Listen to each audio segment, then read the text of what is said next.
All right, we're ready to go here on a Wednesday edition of Philly Voice Sports Bets. Harry Mays, Eitan Shander, Devin Caney with you as we are each and every Monday, Wednesday, Friday, and we got a lot to choose from here. We had to pull Eitan away from the video games that he is betting on. He's doing e-gaming right now, so he might be distracted, Devin, a little bit.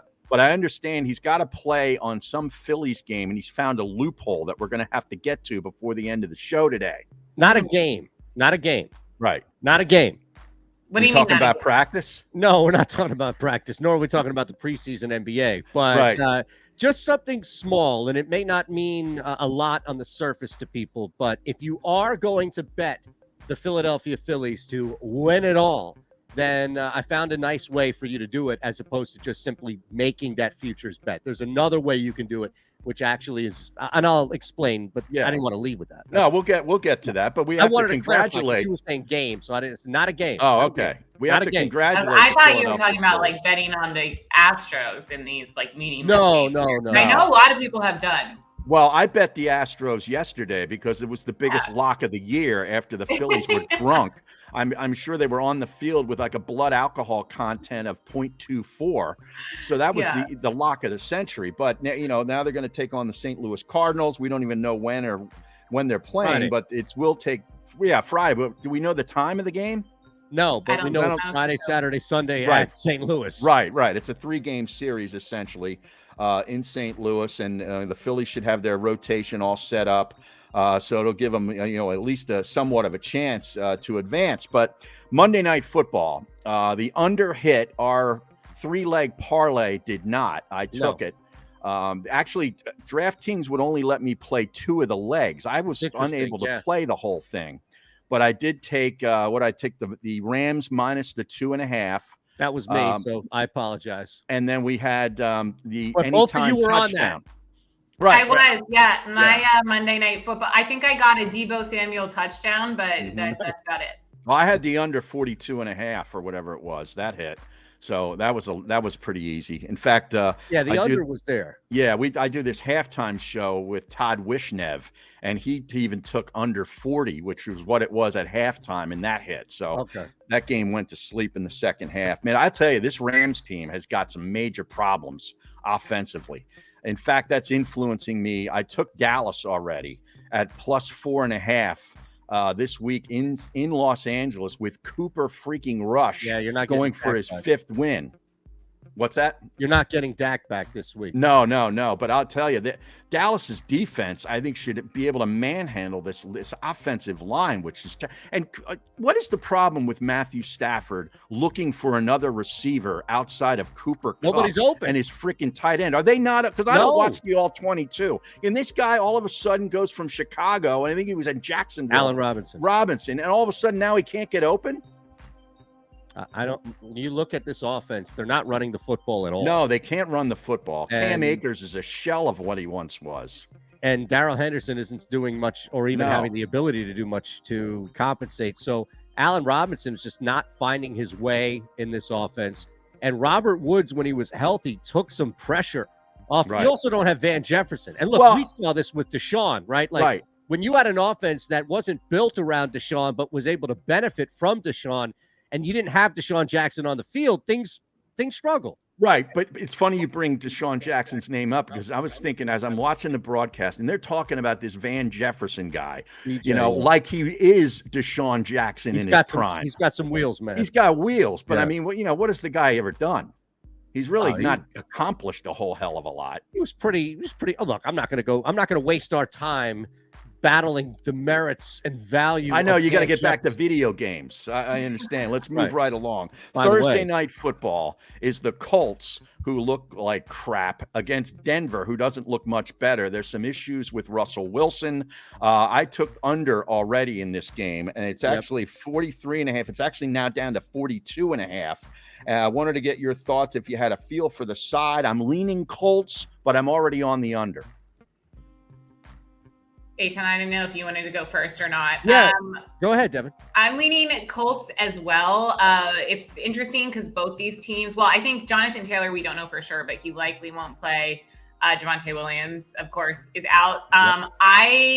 Sides-wise, I think I'm leaning towards the Colts, but for player props, I really like Matt Ryan, at least on FanDuel, plus 750 to throw over 325 yards, which sounds like a lot, but he had, 356 pass attempts and 2 touchdowns. He did have 1 interception. That's another prop that you could do last week in their loss to the Titans. So I think he's going to be throwing the ball a lot, especially without Jonathan Taylor. I don't know. This one's tough because both these teams, I'm like, all right, I can't even get a grip on if they're good or not. So it's hard for me. That's the push. 320. What's that? You pushed it to 320. Well, so hold on, let me pull it up. There are. What the hell of a return? You're right. I mean, for 310 yards, right? 320 yards, was it? You pushed it to? Yeah. Matt Ryan. Yeah. I mean, look, I think this is a game that you can stay under. I mean, I got 43.5 yesterday. 22.5 also was what I got for the first half under that. So I assume that probably dropped to 21.5 or maybe 22 at the moment. But I think 2 things can happen in this game to where this total stays comfortably under. One of those is Devin's play, where Matt Ryan is just throwing the football. I don't think that's going to correlate to score, right? Like that's been a big problem for a couple of teams in the NFL. But the Colts are going to move the ball in the air, at least try to, and they're going to have more opportunities with their banged-up running game.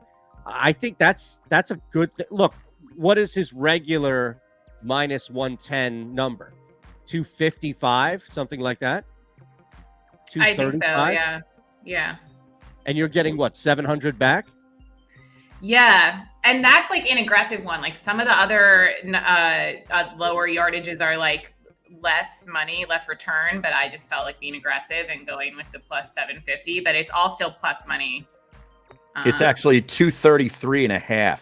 Yeah, where do you have that? Because I have 34. Under's minus 125. It's juiced to the under. 233.5 is the set number. Where though?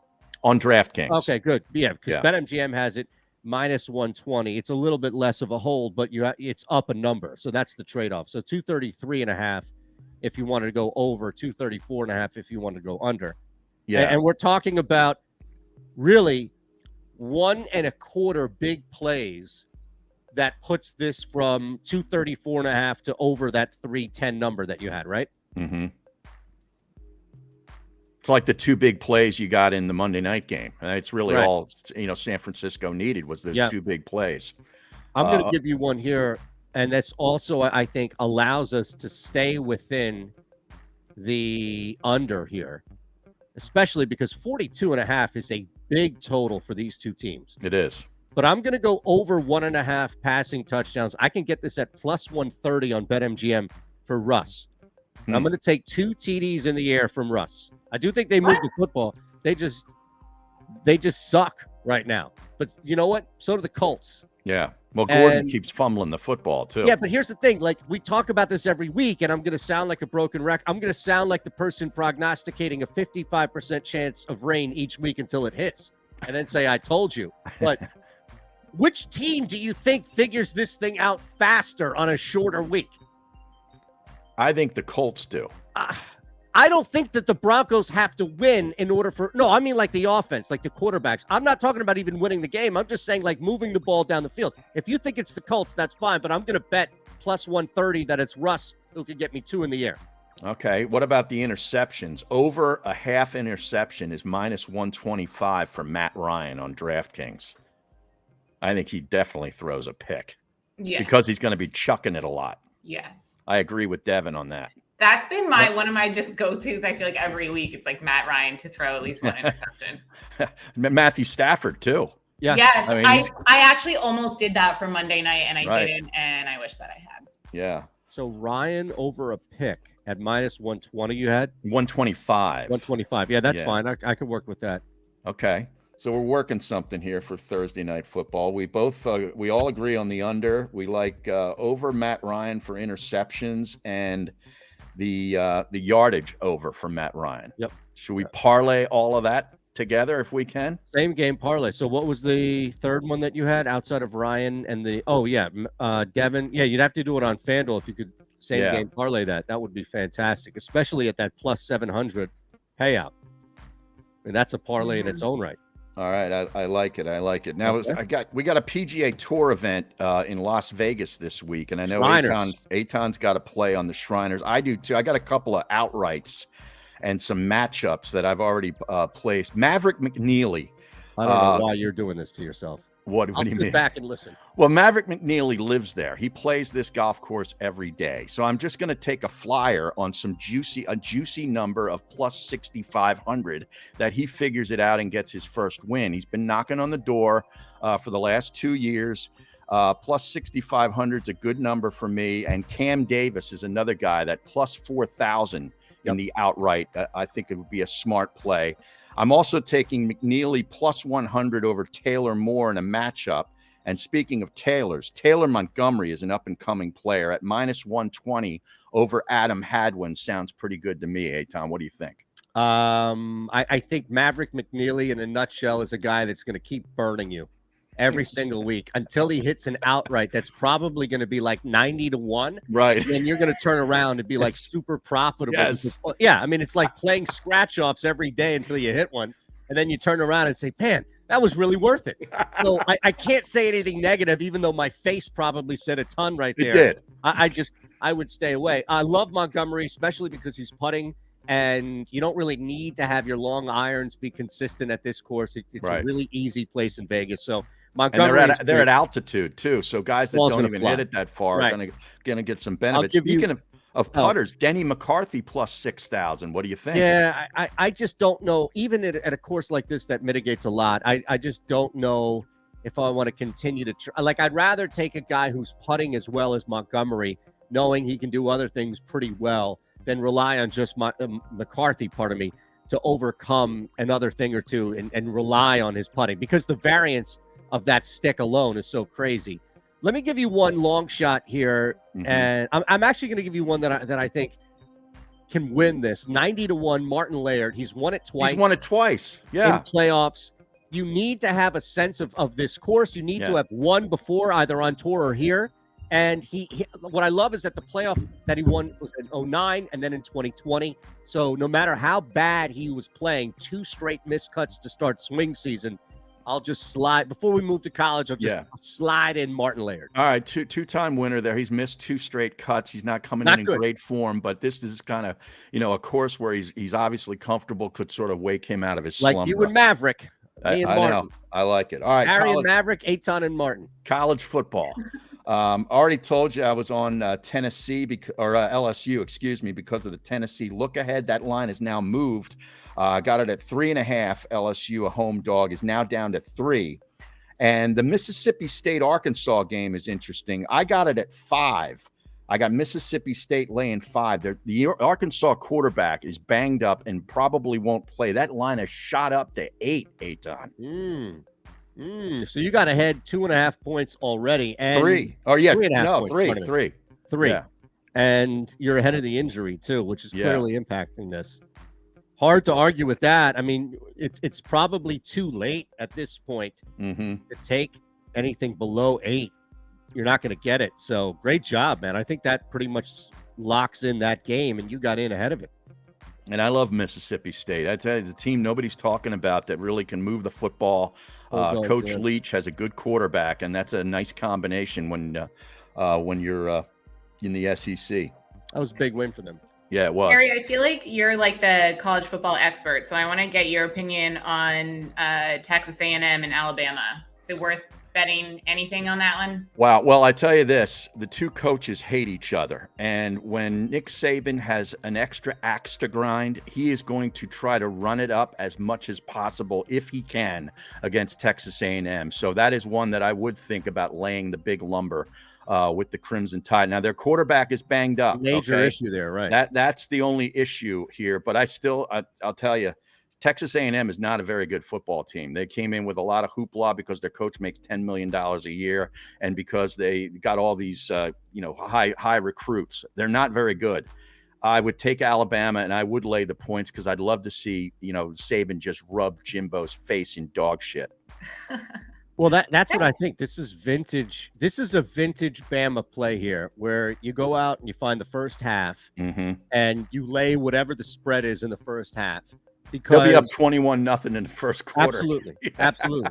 I guarantee, like they'll be at some point in the second half. There will be a 24-point sweat. There will be. You'll be sweating this at some point. You maybe it's 3 minutes to go in the third. Maybe it's 3 to go in the fourth. What have you? But there will be some sort of closing of a weird gap. It's just because that's what Alabama does. But no, I mean, I think, and I'm just going to try and find it. But first half, Alabama, Nick Saban, Bill Belichick, same cloth. I'm going to bury you like he did to the Denver Broncos with Tim Tebow after all that hype and hoopla came into town. Let me leave you with this. UCF tonight, Wednesday. Yeah. A lot of craziness, a lot of turmoil, this game has been postponed twice. And the SMU coach going up against Gus Malzahn, Lashley, he can talk all he wants about how they got some extra rest, etc. The reality is that these guys had their schedule disrupted 2 times over for an away game. They're not as good, I think, overall as UCF is. SMU had 2 bad losses back-to-back, and really Maryland had their way with them. So I think if you look at the game itself, UCF is fine for me. They're only blemish coming week 1. UCF is fine to lay the 3. And then you add the extra angles here, which is the fact that this has been postponed twice. And look, we see this all the time, right, where you're playing for something extra. And if it's somebody's family member or if it's just a hurricane, a damage, there's just something extra that these kids at UCF will be playing for as well. Love the Knights at home laying 3. So, and speaking of extra, I don't know if you're aware of this. SMU has some turmoil because some kids have already opted out this week during the season because they want to take a red shirt because they want to transfer next year. And some of the players are key players. So there's a lot going on with SMU. Wow. I would tell you and UCF tonight too. That's a tough place to play. I've done games there. That they call it the bounce house, and it is freaking loud. There'll be 40,000 people in there, and they're going to go nuts. So there you go. Alabama, by the way, the halftime line on DraftKings is 14. Oh, I love that. Yeah. I mean, maybe it drops to 13.5, but I love it. I doubt it. 13.5 on FanDuel. Oh, it is? See? Oh, there you go. Beautiful. See? That's why you shop. Great stuff, Devin. All right, very good. I'm going to punch because I don't know if that's going to stick around for a while. Do you have a spreadsheet you want to show up here, or do you want to play some video games? I mean, what do you got going? Anything else? My squad right now is minus 900 to win this thing. They went from down major to then taking over the defense, and somehow they're now minus 900. I told you, always bet on the Fanatic. I can't believe you bet the Fanatic. I can't believe it either. The irony of all things. No, I gave you everything that I have open on my spreadsheet right now. I'll bring it back on Friday one more time as we have more NFL. But the one thing I would add here on the end is if you're going to take the Phillies or this winner, right, to win it all, DK is going to get, and other sites that may offer this, look for it, because DK, for example, is going to give you 25-1 as a futures play for the Phillies to win it all, right? Look, crazy things, stranger things, you never know. Like, what the hell? It's your team. You want to put money on it? Go ahead. But you're betting into a market that has a lot of other teams involved in this, right?